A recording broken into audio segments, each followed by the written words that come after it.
prioritizing the 3.2 million condominium for the middle class when your mandate is to help the poor and the homeless. Dapat Correct. yun ang first priority. In fact, that is our problem in Las Piñas, that yung inyong condominium na pinopropose, it's not for the poor and the homeless, it's for the middle class. So why are we providing houses for the middle class? They can buy from others because they can afford it. Our priority should be the poor and the homeless. Correct. Kasi sa amin, sa Las Piñas, maraming poor and homeless na informal settler. That should be the priority, how to give them houses. Before kasi, yung aming CNP program, we're just giving land to the poor and the homeless.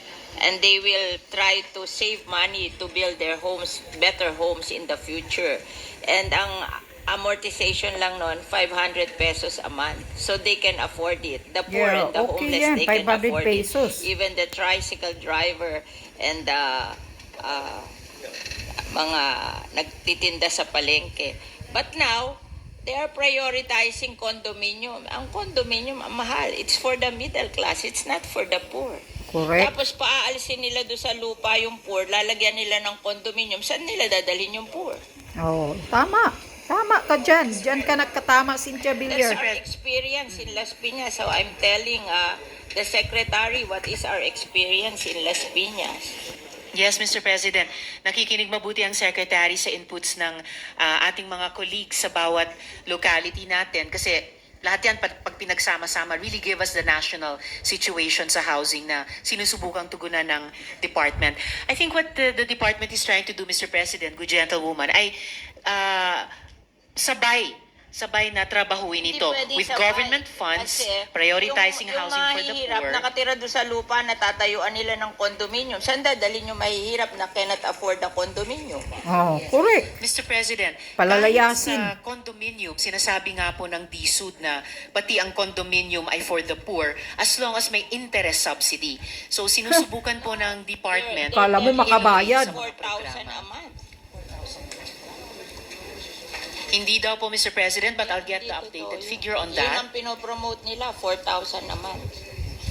Nakabayad ba ang mga poor Mr. niyan? President, what I'm hearing here is it is 2,600 a month. So, Okay. not Kahit na. You 4,000 think the pesos. poor can afford 2,600 a month Oh, correct. when they're earning only below 500 a day? Oh, tama.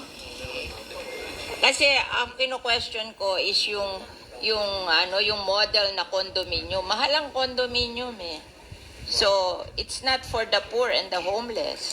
So, Mr. President, sa ini-evolve na programang 4PH ng department, bukod pa po dun sa pinag-uusapan natin kaninang government subsidy, may nauna ng proposal na interest subsidy para dun po sa mga mahihirap na mag-elect tumira dun sa mga condominium na yon or mga medium rise na iyon. At meron din pong proposed na amortization How much subsidy is the in amortization? partnership sa LGUs. Kasi ang amortization, pag lupa lang ang binigay mo, 500 pesos a month. Yan ang experience namin sa Las Piñas. Now, pag condominium, magkano? Ang proposal po sa ngayon dun sa amortization subsidy in partnership sa LGU ay 1,500 pesos a month. 1,500 pesos. No, ang ina-announce sa amin, 4,000 a month. Oh, this is amortization subsidy. Amortization. Ito yung base pa lang. Base pa lang ito. Wala pa yung Per subsidy. month yun, ano? Subsidized na. LG. Yan, tatayuan ng condominium para sa I mga just poor, want, they pero should kondo. reconsider their condominium concept for the poor. Kasi parang hindi kaya ng mga mahihirap sa amin. Paalisin sila doon sa lupa na tinitirhan nila, tatayuan ng condominium, hindi naman nila kaya yung condominium, where will they go? Correct. Saan sila ninyo ilagay na naman? Kalsada. Wala kayong mga awa eh. Yan ang problema eh. Basta-basta lang kayo That is what will magterik happen. ng kundo. Whereas, if yung lupa, dinivide sa kanila, 500 a month lang. Oo. Mas safe yun. Bakit tatayuan ng kondo? Oh, tama. Diyan, nagka-point ka, Senator Cynthia. Bakit tatayuan ng kundo? Yung mga nakatira dyan, palalayasin. Tapos saan nyo sila itatapon? Kasi tatayuan ng kundo.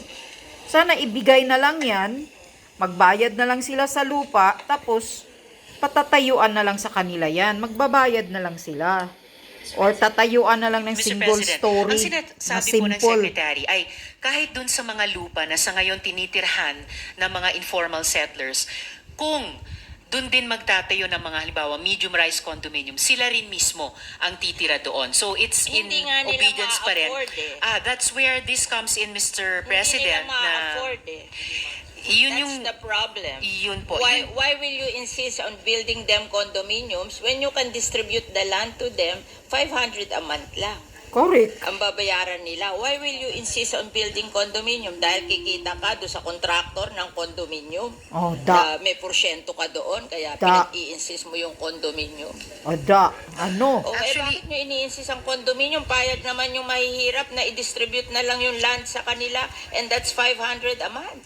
Mr. President, kung naalala po ng good gentlewoman last year, sinimula na nating i-advocate dito sa floor na to at nagbukas ang DSUD doon na yung dinedevelop nila noong 4PH program, wala pa po yung usapin ng government guarantee, ay maging bukas na i-implement in tandem sa mga proven na programa na sinusuportahan natin tulad ng CMP. They're promoting that, and I don't think that's practical. That That's is why I'm questioning you para mag-isip kayo uli kung tama yung ginagawa nyo, kasi nakalagay sa mandate nyo to help the poor and the homeless. But the poor and the homeless cannot afford a condominium. Why not distribute the land under the community mortgage program na 500 a month lang ang Correct. ano nila? Ba't ayaw nyo nun? Dahil may magkikita, Katulad may namin, porsyento. itong inyong NHA, some of the people na homeless sa amin along the River Drive na hindi naman pwedeng ibigay sa kanila yung easement ng ilog, they are being relocated tonight. Ang ano doon, no down payment, 700 ang hulog, townhouse. O mas better pa yon kesa magtayo ka ng condominium sa Las Piñas tapos hindi naman ma-afford ng mga tao. Saan mo dadalhin yung mga tao? O, Tama. paalisin nyo doon sa lupa, tatayuan nyo ng kondo. Saan nyo dadalhin yung hindi kayang magbayad sa kondo? O, di homeless na naman yon. Hindi ba unfair sa kanila? Pinaalis mo doon sa lupa na tinatayuan nila, tatayuan mo ng kondo, tapos ibibigay mo sa middle class, tapos yung mga mahihirap, wala na naman bahay. Correct. You have to reconsider what you're doing. I think it's wrong. Yes, Mr. President. Correct. I think sa Homeless tulong ng na naman ang mga Senado, homeless. dito sa mga budget plenaries natin, naisusulong natin yon. Hindi lang yung reconsideration, pero yung redesigning din mismo ng 4PH program. I think we have done the community mortgage program in Yes. Las Piñas for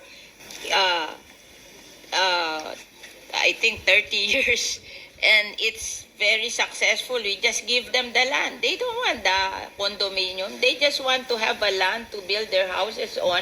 And if they cannot build nice houses today, they'll just try to earn so that in the future they can build houses in the land. But what they want is the land, that they will not be hindi sila magigibado sa land where they are staying now, and they're willing to pay for the land. Why don't we do that? Why do we have to build condominiums on their lands which they cannot afford? Correct. Yes, Mr. President. If I may, I think napakalawak ng suporta nating mga senador sa CMP, for example. And dahil paulit-ulit natin ini-impress yun sa DSUD, kaya rin makikita po natin historically sa budget na nire-request nila sa GAA, ang lakas po ng hinihinging suporta para sana halimbawa sa CMP. Pero kakaunti lang po ang actually na naibibigay mula sa DBM hanggang sa final na GAA. Halimbawa po mula 2016, nag-propose ng funding ng, this is 1 billion, right? 1 billion pesos. Hanggang sa 2024, hiniling ang 13 billion pesos. Pero ang naibibigay lang halimbawa, o naibigay pala nitong 2024 GAA ay 126 million. But you, Yes, you so will have over- money to build so- condominium. Sorry, what? No. What I'm trying to say, Mr. President, is nagsisimula po tayo dito sa Senado ng paniniwala sa CMP, paniniwala sa GLAD program. Kaya nga, nung unang pinresenta sa atin ng DSUD yung 4PH, itong dalawang programa ang katulad ng ibinangga natin sa 4PH, precisely to say what the good gentlewoman is saying, na hindi pwedeng i-abandona natin yung mga proven successful programs tulad ng CMP para sa isang totally new program. Kailangan yung mga proven, tried and tested components tulad ng CMP, i-sustain natin, and then Yeah, but- you can see if new ideas like the 4PH at ngayon may kasamang government guarantee ay pwedeng sama-sama tugunan yung ating housing needs. Ganon din po ang nagiging karanasan But historically. if we have land there, Ano po? and they can buy the land and distribute it to the poor, why will we have to build condominium Correct. which they cannot afford? Just Opo. give them the land. So it is actually up to us also now, Mr. President, kahit dun sa particular na programang sinusuportahan natin ng CMP. Nag-propose po itong representasyon. Ay sus, nako ka.